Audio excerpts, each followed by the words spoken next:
que seria corrosão, né? É uma coisa que vocês estão habituados, todos vocês convivem com isso de alguma maneira, né? A gente vê isso daí.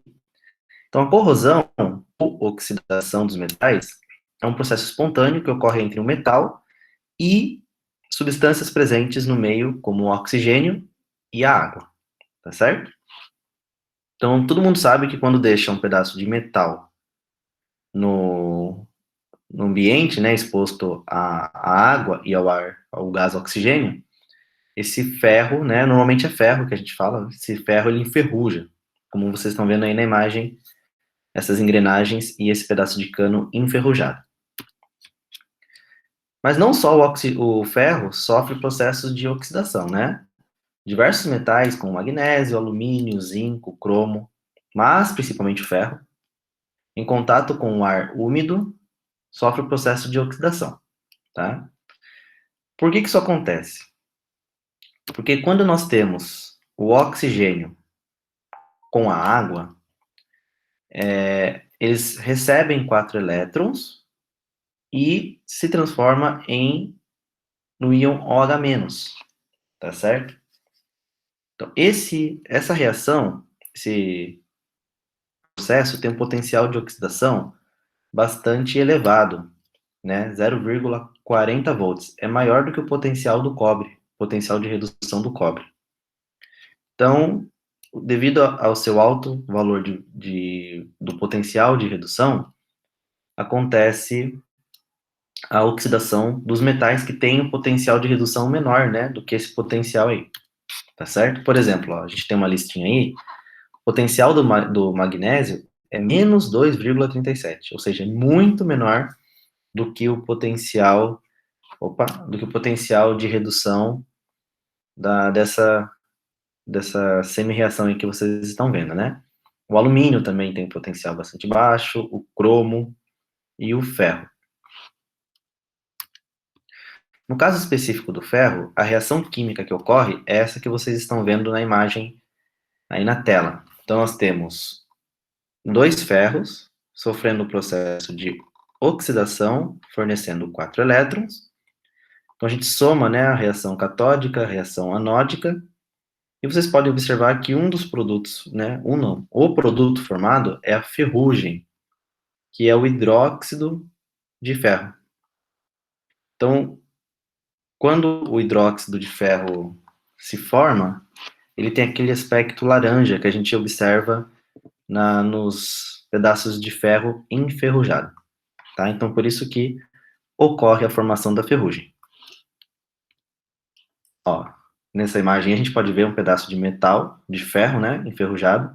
Todo esse material laranja que vocês estão vendo, laranja, né, com tons de marrom e vermelho também, é o hidróxido de ferro, tá?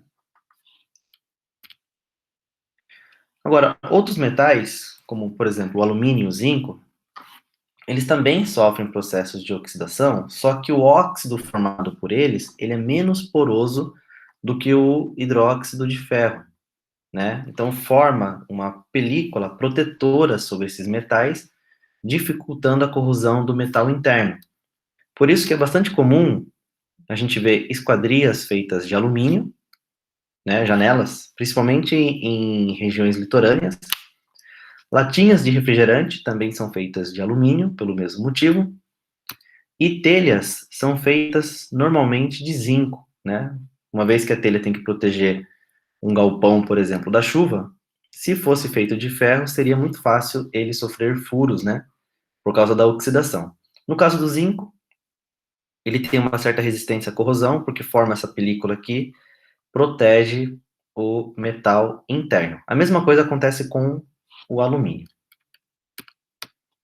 Existe uma maneira de se proteger os metais. Como que a gente pode fazer isso? Pintando eles, né? Então pode passar uma tinta especial sobre esse metal, pode passar graxa, óleo, esmalte. Então aí na imagem vocês estão vendo, né, uma estrutura metálica toda pintada de azul e também de amarelo. Então é uma maneira que a gente usa para proteger o ferro da oxidação. No caso, existe um revestimento utilizado também para proteger o ferro, chama-se folha de Flandres. O que é essa folha de Flandres? Ela consiste numa folha de estanho. Então, você coloca sobre o estanho, sobre o ferro, uma camada de estanho, né? Então, aí tem toda a partição do material. Então, a base é feita de ferro, aí existe uma camada de estanho aqui, ó, tá certo? Aí tem estanho livre, que é o estanho metálico, aqui no meio aqui é uma liga. E o óxido de estanho, e um filme de óleo. Então, essa folha de Flandres, ela é um revestimento utilizado no interior das latas de conserva. É muito comum vocês pegarem latinhas de atum, latinhas de sardinha, né? Latinhas de outros alimentos em conserva. Elas têm uma coloração, não chega a ser dourada a coloração, mas é uma coloração bem bonita, né? Que vocês estão vendo na imagem, que é devido a essa cobertura de estanho, tá? Mas também sobre o estanho tem uma outra película para proteger o estanho também, tá? Porque se a lata, por que a gente não deve comprar latas amassadas? Sempre que vocês forem para o mercado, verifica se a lata não está amassada. Por quê? Se a lata amassar e essa película interior se romper, o estanho e o ferro ficarão expostos à oxidação. Então, pode acabar, o alimento, né, pode acabar estando contaminado pela oxidação do estanho e do ferro. Então, evitem pegar latinhas amassadas, principalmente se o amassado tiver meio pontudo, né? Às vezes o amassado tá meio arredondado, não fez a quina, então ele não rompeu a proteção. Mas se ele tiver com uma ponta, evitem pegar essas latinhas no mercado, tá bom? Uma outra forma de proteger também metais é a utilização do que a gente chama de metal de sacrifício. O que seria o metal de sacrifício? É um metal que tem um potencial de oxidação maior do que o metal que você está querendo proteger, né? Isso é bastante utilizado para proteger tubulações e também o casco de navios, né? Pontes que ficam mergulhados, né, no fundo do mar. Então, vocês podem ver nessa imagem, por exemplo, um casco de um navio todo pintado de vermelho, que já é um material, né, essa tinta, provavelmente ela já tem a finalidade de proteger o casco do navio, mas também vocês podem ver que existem algumas barras, né, metálicas aqui, ó. Essas barras metálicas são pedaços de metal de sacrifício. Como que funciona o metal de sacrifício? Vamos supor que esse casco desse navio seja feito de aço, né? Ou seja, feito de ferro. Então, se o ferro sofrer oxidação, o metal de sacrifício fornece elétrons para ele. Então, é como se o ferro oxidasse o metal de sacrifício, né?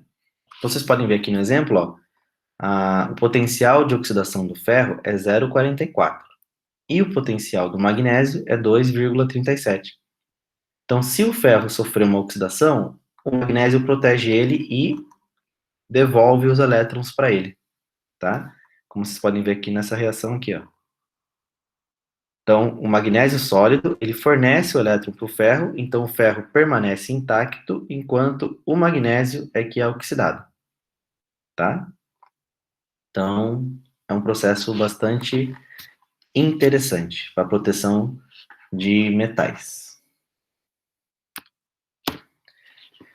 Vamos fazer alguns exercícios, né? Aqui nós temos o módulo 107. Não me recordo qual que é a página que está esse módulo, mas está na apostila 18, tá? Se alguém lembrar a página aí, tiver já com a página em mãos, manda pro pessoal no chat aí a página. Então, o exercício 1, ele fala assim, ó. São dadas as seguintes semi-reações e os respectivos potenciais padrão de redução. Então, nós temos o potencial de redução do ferro, do bário e da prata. Escreva uma equação química total que represente uma reação espontânea e uma reação não espontânea. Como eu falei para vocês, a oxidação, né, a corrosão é um processo espontâneo. Então ele quer que a gente escreva dois processos, um que seja espontâneo e um que não seja espontâneo. Bom, o processo espontâneo pode ser o seguinte, ó. Então eu vou fazer primeiro a letra A. Então nós temos a prata recebendo um elétron, formando prata metálica Ag0, certo? E eu posso colocar aqui junto o ferro. Posso escrever assim, ó, a reação de oxidação, né? Ferro se transformando em ferro 2+, e fornecendo nesse processo 2 elétrons. Para eu somar essas duas equações, eu tenho que multiplicar a primeira toda por 2 também, tá? Ó, estou multiplicando ela toda por 2. Se a gente somar essas duas equações, então, como que fica? Ó? 2 elétrons vai embora com 2 elétrons, então fica 2Ag+, mais ferro, formando 2Ag0, mais o ferro 2+. Tudo bem? Agora a gente vai... temos que calcular o potencial dele também, né? Como que eu faço para demonstrar que essa reação ela é espontânea? É só calcular o potencial, né? Então a gente pega o potencial de quem está oxidando e soma com o potencial de quem está reduzindo. Então, a diferença de potencial nesse caso vai ser o seguinte, ó. Quem está oxidando é o ferro. Então, o potencial de oxidação do ferro é mais 0,44. E quem está reduzindo é a prata. E seu potencial de redução é mais 0,8. Professor, por que você colocou mais 0,44, sendo que o potencial é menos 0,44? Porque esse potencial é o potencial de redução. Se eu escrever o potencial de oxidação dele, vai ser mais 0,44. Tá? Então, porque como ele está sofrendo oxidação, eu estou somando o potencial de oxidação dele com o potencial de redução da prata. Então, aqui vai dar um total de 1,8, isso. Então, vai dar 1,24, né? 1,24. Isso. Volts. Positivo, esse valor. Então, como é positivo, a reação é espontânea. Agora eu vou fazer a letra B, uma reação não espontânea. Poderia ser a reação inversa dessa reação que a gente escreveu, mas eu vou escolher outra, né? Ó, como o bário tem um potencial de redução menor que o ferro, naturalmente o bário seria oxidado e o ferro seria reduzido, né? Mas eu vou escrever a equação inversa. Eu vou fazer o ferro sendo oxidado, né? Então o ferro vai fornecer 2 elétrons para o bário e se transformar em ferro 2+, e o bário 2+, vai receber 2 elétrons e se transformar em bário 0. Tá certo? Se nós somarmos essas equações, eu vou desligar aqui a câmera, porque já começou a ficar meio lento o negócio aqui. Então, se a gente somar essas duas equações, como que fica? Ó? Os 2 elétrons vão embora, então eu fico com ferro mais o bário 2+, formando ferro 2+, mais o bário. Como que eu faço para calcular o potencial e ver que essa reação não é espontânea? É só pegar o potencial de oxidação. Quem está oxidando? Ó? Quem está oxidando é o ferro. Então, o potencial de oxidação do ferro é mais 0,44. E eu vou somar com o potencial de redução do bário. o bário está reduzindo, ó. É menos 2,9 volts. Tá certo? Então, esse potencial vai ser negativo. Então, vai ser menos 2,46?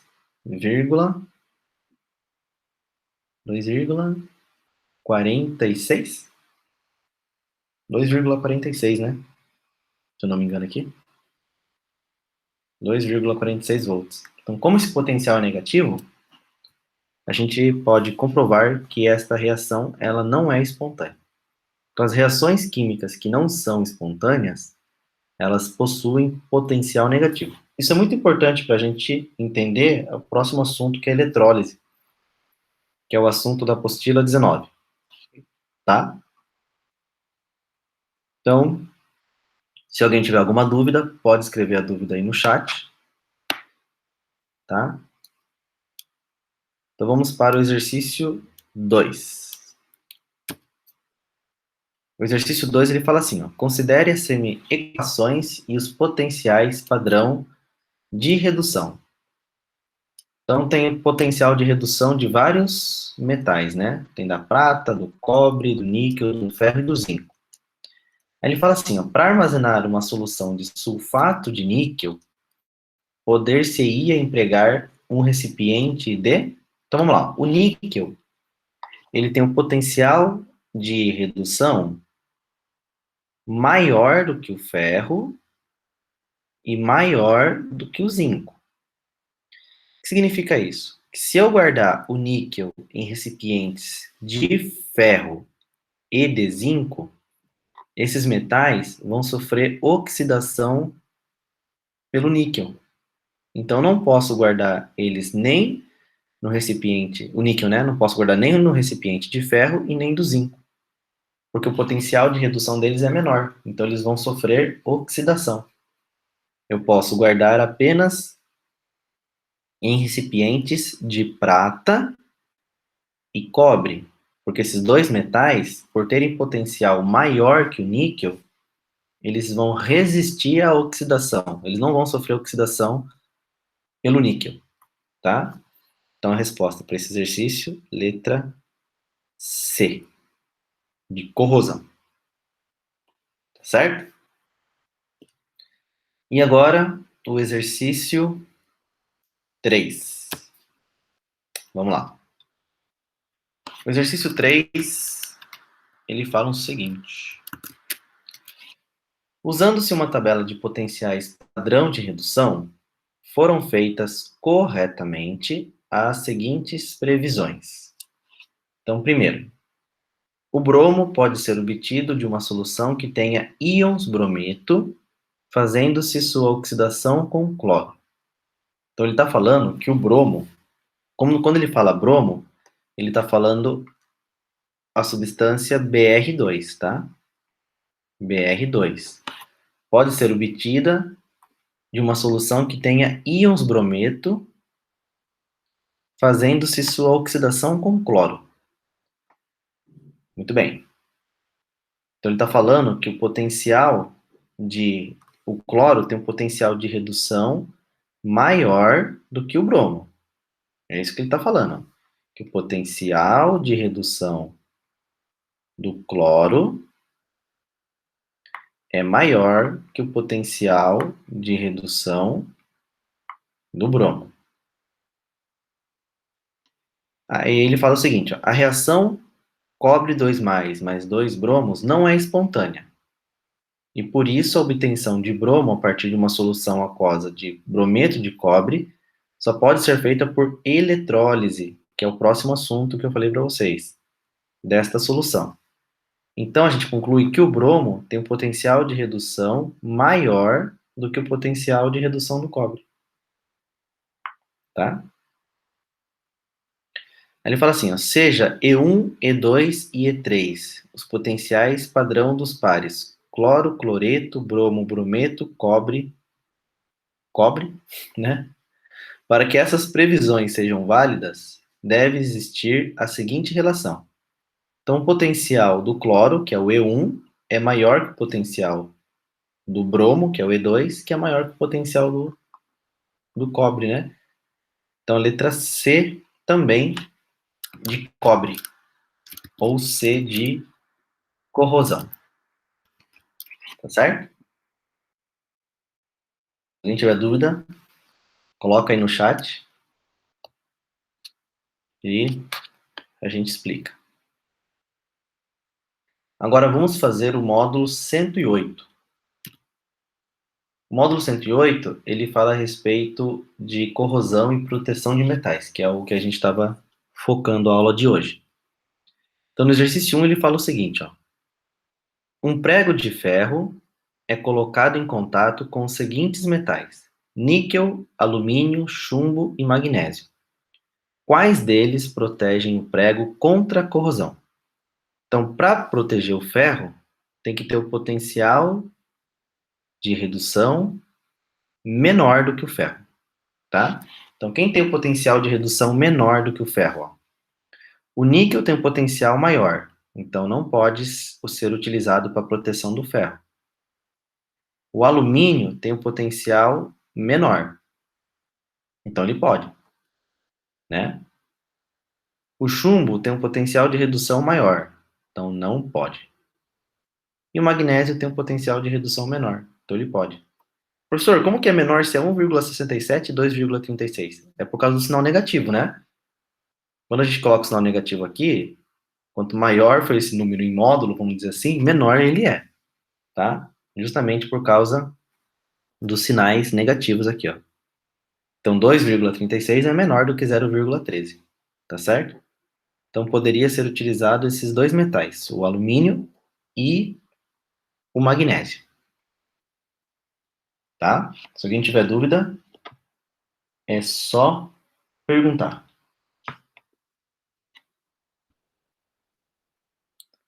Agora vamos para o exercício 2. No exercício 2, ele fala o seguinte, ó, para a proteção contra a corrosão de tubos metálicos, é comum o uso de eletrodos de sacrifício, blocos metálicos conectados à tubulação. Esses blocos metálicos formam com a tubulação uma célula eletroquímica que atua como ânodo de sacrifício, fornecendo elétrons de tubos metálicos para impedir sua corrosão, conforme representado na figura. Uma coisa importante aqui, por que chama ânodo de sacrifício, né? Porque o ânodo é o polo negativo, é o polo que fornece elétrons, por isso que chama-se ânodo de sacrifício. Nesse caso, o metal que está sendo protegido, ele vai atuar como se fosse um cátodo, tá? O polo positivo, tá certo? Por isso que chama ânodo de sacrifício e a tubulação que está sendo protegida é o cátodo. Aí ele passa os potenciais de, né, as reações e pergunta o seguinte, ó, usando a tabela de potenciais padrão de redução, considere as seguintes afirmativas. Primeiro, a reação química que ocorre no ânodo de sacrifício é a reação de oxidação. Então, a reação química que ocorre no ânodo é a oxidação. Isso é verdadeiro. O ânodo está sendo oxidado. Se a tubulação 1, né, o metal 1 for ferro, o ânodo de sacrifício pode ser o zinco. Se ele tiver potencial menor do que o ferro, pode. E ele tem, ó, né? Aqui, ó, o zinco está aqui, ó. Ele tem o potencial menor. Então, ele pode. 3. Se a tubulação for cobre, o ânodo pode ser a prata? Não. Por quê? Porque a prata deveria ter potencial menor do que o cobre. Só que ele tem potencial maior. Se colocar a prata como metal de sacrifício, o cobre vai sofrer oxidação de qualquer jeito. Então, esse 3 aqui não vale. E o 4, então a gente já pode eliminar a letra A, já pode eliminar a letra B, pode eliminar a letra D, então pode ser a letra C ou pode ser a letra E, né? 4. O metal usado no eletrodo de sacrifício será o agente redutor na reação eletroquímica. Como ele está sendo oxidado, então ele está causando a redução da tubulação. Então isso aqui é verdadeiro, tá? Então a resposta certa, letra E, de Eduardo. Tranquilos? Alguma dúvida?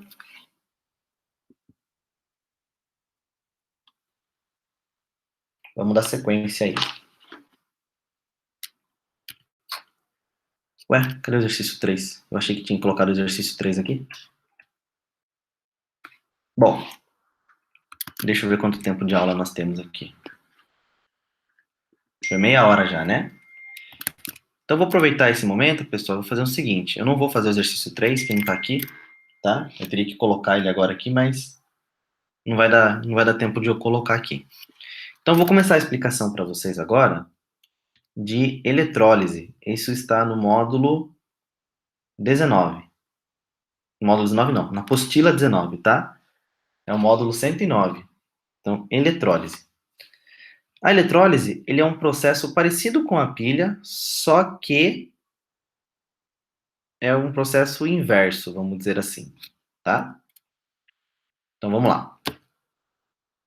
Então, o que é a eletrólise? A eletrólise é um processo de indução de reações químicas não espontâneas de oxirredução. Então, vocês lembram lá quando eu falei, né, que o bário, por ter potencial de redução menor, ele sofreria oxidação e o ferro sofreria redução. Mas eu posso forçar esse processo contrário? Posso, desde que eu faça uma eletrólise, tá?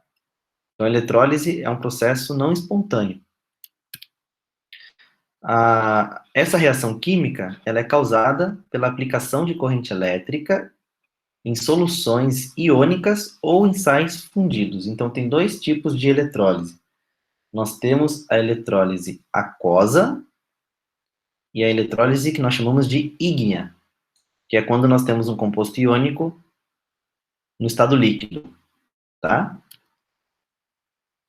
E ela ocorre com auxílio de um circuito elétrico, composto de um gerador elétrico, ou seja, uma pilha. Então, nós temos uma pilha, né? Como vocês podem ver aqui no desenho do lado, essa parte de cima ali, ó, é uma pilha, tá? Que fornece energia elétrica para que a corrente ocorra em um dispositivo denominado cuba eletrolítica. A cuba eletrolítica é como se fosse o recipiente ali onde está ocorrendo a eletrólise, tá bom? Então, primeiramente, eu vou explicar para vocês a eletrólise que nós chamamos de eletrólise ígnea. A eletrólise ígnea, ela é quando nós temos um composto iônico que está no estado líquido, tá? Então, como vocês podem ver aí, ó, esse fenômeno somente ocorrerá em uma célula eletrolítica em que existam eletrólitos, no qual os íons irão para o eletrodo de sinal contrário, sendo reduzido ou sendo oxidado, né? Se essa condição não for satisfeita, não há passagem de corrente. Então, vamos pegar o sal. O sal, ele é composto de cloreto de sódio, né? Se eu aquecer esse sal, como vocês estão vendo aí na imagem, ao aquecer esse sal, ele vai derreter, vai se transformar em sal líquido. E nesse momento, os íons vão se separar. Então, quando nós temos a separação desses íons, nós temos a mobilidade desses íons, tá? E o fato desses íons estarem se movendo permite a passagem de corrente elétrica, tá? Nós temos cargas positivas, nós temos cargas negativas. As cargas positivas serão atraídas pelo polo negativo e as cargas negativas serão atraídas pelo polo positivo, tá? Então, observe esta figura. Nós temos aqui cloreto de sódio aquecido a 800 graus, né? Então, ele está todo líquido. Eu vou conectar nesta minha cuba eletrolítica, né, a minha bateria. Então, eu estendo o polo positivo aqui e estendo o polo negativo do outro lado. Então, nós temos um polo positivo e um polo negativo. Esse polo positivo aqui, ele é a extensão, esse aqui, ó, né, eu vou apontar com uma seta. Esse polo positivo, ele é uma extensão do polo positivo da pilha, e esse polo negativo, ele é uma extensão do polo negativo da pilha. Esses eletrodos, normalmente, são feitos de platina ou grafite, tá? Tem que ser eletrodo inerte. Não pode ser eletrodo de ferro, também nem de cobre, tá? Porque senão eles podem sofrer as reações químicas e isso é indesejável. Então, esses eletrodos têm que ser de material inerte, normalmente platina ou grafite carbono, tá? E como que funciona, então, a eletrólise? Nessa eletrólise, o polo negativo, ele manda, né? Ele fornece elétrons para o sistema. Então, o elétron sai do polo negativo e vai para o eletrodo negativo. Então, os íons positivos, ou seja, o sódio, são atraídos por esse elétron e capturam esse elétron. Quando o sódio captura esse elétron, ele se transforma em sódio metálico, tá certo? Então, ó, o elétron chega, o sódio é atraído por ele e sofre redução. Já no polo positivo, o que que acontece? Os íons negativos são atraídos. No caso, são os cloros, né? Os dois íons de cloro, os cloretos. Quando esses dois íons de cloro chegam no polo positivo, dois elétrons são arrancados deles para fornecer para a bateria e eles se transformam no gás cloro. Então eles passam a conviver juntinhos. Olha que bonitinho, eu vou mostrar de novo. Eles mandam dois elétrons para a pilha, formam uma ligação covalente e passam a viver juntinhos. Como ele é gás, ele vai acabar escapando mesmo da solução se ela estiver aberta, né, o processo. Então, a eletrólise ígnea do cloreto de sódio permite a obtenção de duas substâncias, o sódio metálico e o gás cloro, tá? Como o sódio ele é atraído pelo polo negativo, na eletrólise o polo negativo chama-se cátodo, tá? Por que que chama-se cátodo? Porque aqui está ocorrendo o processo de redução. Eu acho que vai aparecer isso daqui a pouco, tá? Não vou escrever. E o cloro, que é o ânion, ele é atraído pelo polo positivo. Então, na eletrólise, o polo positivo é chamado de ânodo. Então, perceba que é o inverso da pilha. Na pilha, o polo negativo é o ânodo e o polo positivo é o cátodo. Na eletrólise é o inverso. O polo negativo é o cátodo e o polo positivo é o ânodo. Tá certo? No cátodo ocorre a redução, assim como na pilha, no cátodo ocorre a redução, na eletrólise também. E no ânodo ocorre a oxidação, também permanece igual à pilha. O que muda é o polo. O polo positivo na eletrólise é o ânodo e o negativo é o cátodo e na pilha é o inverso, tá? Não confundir essas informações. Quais são as reações químicas envolvidas na eletrólise ígnea, então, né? Nós temos a reação de dissociação iônica, ou seja, o cloreto de sódio sendo aquecido, formando sódio metálico e o cloreto, sódio metálico não, íon sódio líquido, né? E o cloreto. E nós temos a redução catódica também, que é a reação que ocorre no polo negativo, ou seja, o sódio recebe o elétron e se transforma em sódio metálico. E a oxidação anódica, né, que ocorre no polo positivo, nós temos o cloreto fornecendo elétron e se transformando em gás cloro. Então, se a gente somar essas três equações, nós temos a reação global da eletrólise. Ó. Então, o sódio vai embora com sódio, o cloro, né, o cloreto vai embora com cloreto, elétron vai embora com elétron. Quem que sobra? Cloreto de sódio, sólido, se transformando em sódio metálico mais meia molécula de gás cloro. Então, essa é a reação global da eletrólise. Então, qual que é o nosso trabalho aqui com relação à eletrólise ígnea? Descobrir, dar nome, né, para as reações, quem é o cátodo, quem é o ânodo, quem é o polo positivo, quem é o polo negativo, onde ocorre redução e oxidação, e encontrar a reação global, tá certo? Se alguém tiver alguma dúvida, é só perguntar. Tranquilos? Sofia? Tem alguma dúvida, Sofia? Não? Vamos seguir em frente, então. Uma eletrólise bastante importante é a eletrólise da alumina, né? O pessoal da CBA deve conhecer bastante isso daí. O alumínio, ele é obtido por um processo de eletrólise, né? Como que funciona esse processo? Nós temos a bauxita ela passa por vários processos químicos, né? Para limpeza dessa bauxita, ele passa por um processo de digestão, decantação, filtro, né? Precipitação, calcinação, e aqui nós temos um produto chamado alumina. A alumina, ela é eletrolizada, e nesse processo de eletrólise, nós temos a formação do alumínio metálico, tá? Então, vou explicar para vocês como que ocorre essa eletrólise. É importante falar para vocês aqui que, para a eletrólise da alumina, como a alumina tem um ponto de fusão bastante alto, então, para reduzir essa temperatura de fusão, é utilizado esse carinha aqui, ó, que é chamado de criolita. Então, ele reduz a temperatura de fusão de 2.000 graus para 1.000 graus, tá? Isso facilita bastante o trabalho, tá? Muita energia gasta nesse processo. Ó, 800 kWh por metro cúbico. Tudo bem? Então, vou explicar para vocês como que ocorre essa eletrólise. Essa eletrólise, ela ocorre da seguinte maneira. Nós temos o polo positivo, que é formado por eletrodos de carbono, grafite, e o nosso polo negativo, aqui embaixo. Tá?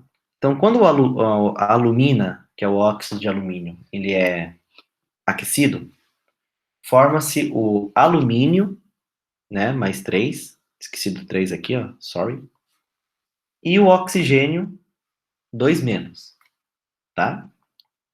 Então, nesse processo, o que acontece? O alumínio, ele é atraído pelo polo negativo da cuba, e o oxigênio, ele é atraído pelo polo positivo, tá?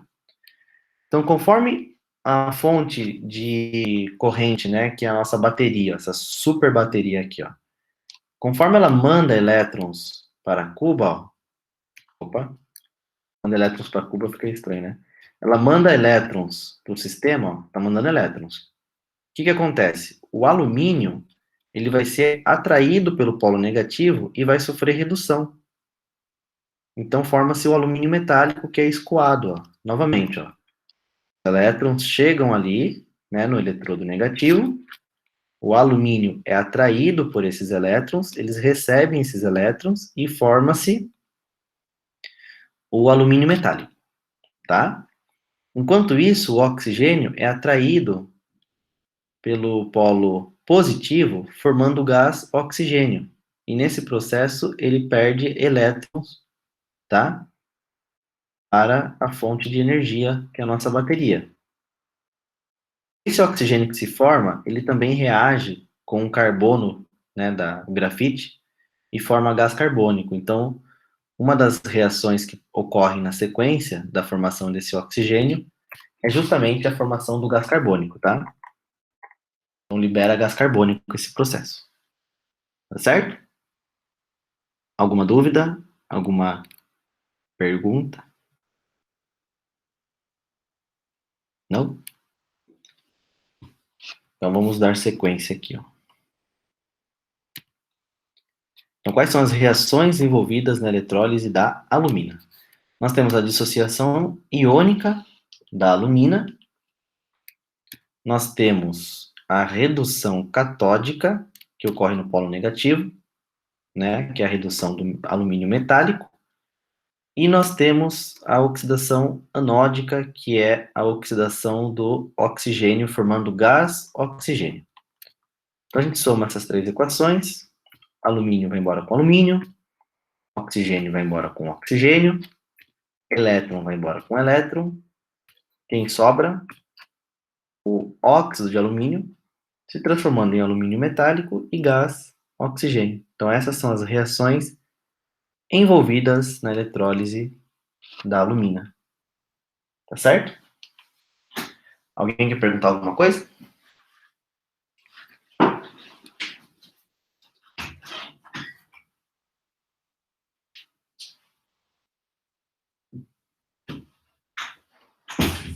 Vamos lá, dar sequência então aqui. E daí nós temos também a eletrólise da água, tá? Então, para a gente entender a eletrólise aquosa, é importante que a gente entenda a eletrólise da água. Quando a água ela é eletrolizada, o que que acontece? A água ela é formada pelo hidrogênio e pelo oxigênio, né? Então, quando a molécula de água se quebra, o hidrogênio, que é positivo, ele é atraído pelo polo negativo e o oxigênio, que é negativo, é atraído pelo polo positivo. Então, o hidrogênio sofre um processo de redução, né? Forma gás hidrogênio, e o oxigênio sofre um processo de oxidação e forma o gás oxigênio, tá? Esse processo ele é bastante interessante. Dá para ser feito em casa, inclusive, um sisteminha desse para observar essas reações acontecerem, né? Então, eu vou colocar bem detalhado para vocês aqui, ó.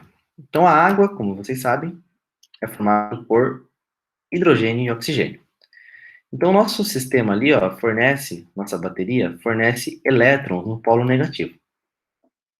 A molécula de água, por ser formada por dois átomos de hidrogênio e um de oxigênio, os hidrogênios, eles se separam da molécula e forma gás hidrogênio, tá? Então, novamente, ó, eles capturam aquele elétron e forma gás hidrogênio. Esse íon que sobra é o íon OH-, tá certo? O OH-. Então, esses dois íons, eles são atraídos. Antes disso, ó, tem outras moléculas de água aqui também, ó. Pronto. Que também serão atraídas pelo polo negativo, né? O hidrogênio vai formar gás hidrogênio. Então, esse monte de íon negativo que sobra é atraído pelo polo positivo. E ao ser atraído pelo polo positivo, o que que se forma? Ó, eles liberam 4 elétrons para a pilha, forma água e gás oxigênio. Tá certo? Então, vou mostrar tudo de novo para vocês. Ó. Então, nós temos a nossa molécula, o elétron chega ali no polo negativo, o hidrogênio se solta da molécula de água, forma gás hidrogênio. Outras duas moléculas de água também vão sofrer esse processo de dissociação. O hidrogênio captura o elétron e forma gás hidrogênio. São dois elétrons, na verdade, tá? No desenho aparece um elétron apenas saindo, mas são dois. E aí, esses ânions OH-, eles são atraídos pelo polo positivo. Ao ser atraído pelo polo positivo, eles liberam 4 elétrons para a... Opa, tem um erro aqui, né? Deixa eu corrigir aqui, pessoal. Isso aqui não é polo positivo, isso aqui é o polo negativo, tá? E aqui é o polo positivo. Então, esses elétrons, eles chegam no polo positivo. Agora que eu vi que está errado. Então, aqui é o polo positivo e ali é o polo negativo. Então, esses 4 elétrons chegam nesse polo positivo, forma água nesse processo e gás oxigênio. Então, quais são as reações que acontecem aí, né? Ó, no polo positivo, que na verdade aqui não é positivo, aqui é o polo negativo. Tem que arrumar esse negócio aí. E aqui que é o polo positivo. Então, no polo negativo, forma-se gás hidrogênio. Essa reação que vocês estão vendo aí